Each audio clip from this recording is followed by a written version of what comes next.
BPL মাঠে গড়াবে আর কোনো নেতিবাচক খবর সামনে আসবে না, সেটা কি হয় নাকি? যে শঙ্কাটা করা হচ্ছিল সেটাই আসলে ঘটেছে। পারিশ্রমিক না পাওয়ার কারণে প্র্যাকটিস সেশন বয়কট করেছে দুর্বার রাজশাহীর ক্রিকেটাররা। ঘটনা ঘটেছে চট্টগ্রামে। বিপিএল এর ঢাকার প্রথম পর্ব শেষ, সিলেট পর্ব শেষ হয়েছে, এবার চট্টগ্রামের পালা, এবং তখনই এই খবর আসলে সামনে এলো। আজ সকালবেলাতেই আসলে অনুশীলনে নামার কথা ছিল দুর্বার রাজশাহীর, কিন্তু ক্রিকেটাররা প্র্যাকটিসে যেতে চায়নি, তারা প্র্যাকটিস বয়কট করেছে এবং পরবর্তীতে প্রেস বিজ্ঞপ্তি দেওয়া হয়েছে টিমের পক্ষ থেকে যে ক্রিকেটারদেরকে আসলে বিশ্রামে রাখা হয়েছে। দলের অধিনায়ক এনামুল বিজয় আসলে শুরুর দিকেই বলেছিলেন যে তারা 1 টাকাও আসলে পাননি।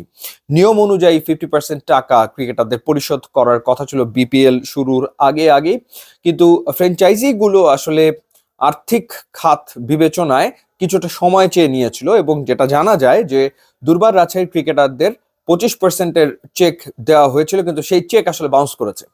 সেই চেকও বাউন্স করেছে শুধুমাত্র দলের কোচ যারা রয়েছেন, সেই কোচরা আসলে পারিশ্রমিক পেয়েছেন, ক্রিকেটাররা কোনো পারিশ্রমিক এখন পর্যন্ত আসলে পাননি। এবারের বিপিএল এখন পর্যন্ত 20টা ম্যাচ আসলে হয়ে গেছে, 20 ম্যাচ হয়ে গেছে, টুর্নামেন্ট অনেক দূর এগিয়ে গেছে। তখন জানা গেল যে ক্রিকেটাররা 1 টাকা পারিশ্রমিক দুর্বার রাজ্যের পক্ষ থেকে আসলে পায়নি। 1 টাকাও না, যেটা আসলেই তো চিন্তার ব্যাপার বই কি। কারণ আপনি ক্রিকেটারদের দিয়ে মাঠে পারফর্ম করাচ্ছেন, আপনি বিপিএল করছেন, যারা পারফর্ম করছে, যাদের খেলা মানুষ উপভোগ করছে, তারাই আসলে বিনা পারিশ্রমিকে তাদের কাজটা করে যাচ্ছে। সেই ঘটনাটা আসলে ঘটেছে, যেটা সত্যিকার অর্থে ভীষণ রকম দুঃখজনক। এবং যেটা বলছিলাম যে দুর্বার রাজশাহী এখন পর্যন্ত 6 ম্যাচ খেলে ফেলেছে, 6 ম্যাচে তারা 2টো জয় পেয়েছে, 4 পয়েন্ট তাদের, পয়েন্ট টেবিলে তারা রয়েছে 6 নম্বরে, শেষ দিকে আসলে রয়েছে। এবং পারিশ্রমিক না পেলে ক্রিকেটাররা যে আসলে মোটিভেটেড থাকবে না, সেটা খুব স্বাভাবিক ব্যাপার। এবং সেই ঘটনাটা দুর্বার রাজশাহীর ক্ষেত্রে ঘটেছে। প্লেয়ারদের বডি ল্যাঙ্গুয়েজের ভেতরে এক ধরনের গা ছাড়া ভাব আসলে চলে আসাটা স্বাভাবিক, তাদের রেজাল্ট সেই কারণে পক্ষেও আসছে না। এখন পেমেন্ট দেওয়ার দায়িত্ব আসলে বাংলাদেশ ক্রিকেট বোর্ড তারাও নিয়ে রেখেছে, অর্থাৎ কোনো ফ্র্যাঞ্চাইজি যদি ফেল করে, তারা যদি পারিশ্রমিক দিতে না পারে, সেই ক্ষেত্রে পারিশ্রমিক আবার বিসিবির পক্ষ থেকে দিয়ে দেওয়া হবে। তো বিসিবিও এখন পর্যন্ত এই ব্যাপারে কোনো কিছু জানায়নি। এবং যেটা শোনা যাচ্ছে যে প্লেয়াররা তারা একটা সময় দিয়ে দিয়েছিল পেমেন্ট ক্লিয়ার করার জন্য, এবং যেহেতু পেমেন্ট ক্লিয়ার হয়নি, সেই কারণে দেশি বিদেশি ক্রিকেটার যারা রয়েছে দুর্বার রাজশাহী, তারা প্র্যাকটিস সেশন বয়কট করেছে এবং তারা ম্যাচও বয়কট করতে পারে। যদি তাদের পারিশ্রমিক দেওয়া না হয়, সেই ক্ষেত্রে তারা আসলে ম্যাচও বয়কট করতে পারে, সেই সম্ভাবনাও আসলে রয়েছে।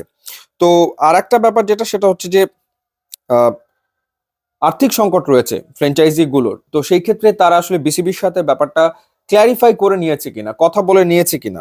এবং তাহলে বিসিবি কেন এগিয়ে এসে প্লেয়ারদেরকে আশ্বস্ত করলো না, বা প্লেয়ারদের পেমেন্ট আসলে তারা করে দিল না?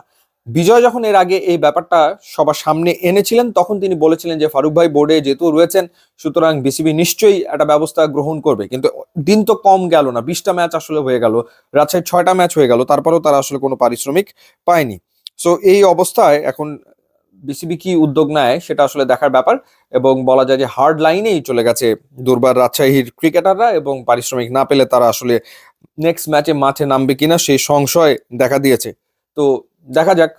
নেতিবাচক খবরের কারণে বিপিএল আরো একবার আলোচনায়, যেটা আসলে মোটেও কাম্য নয়।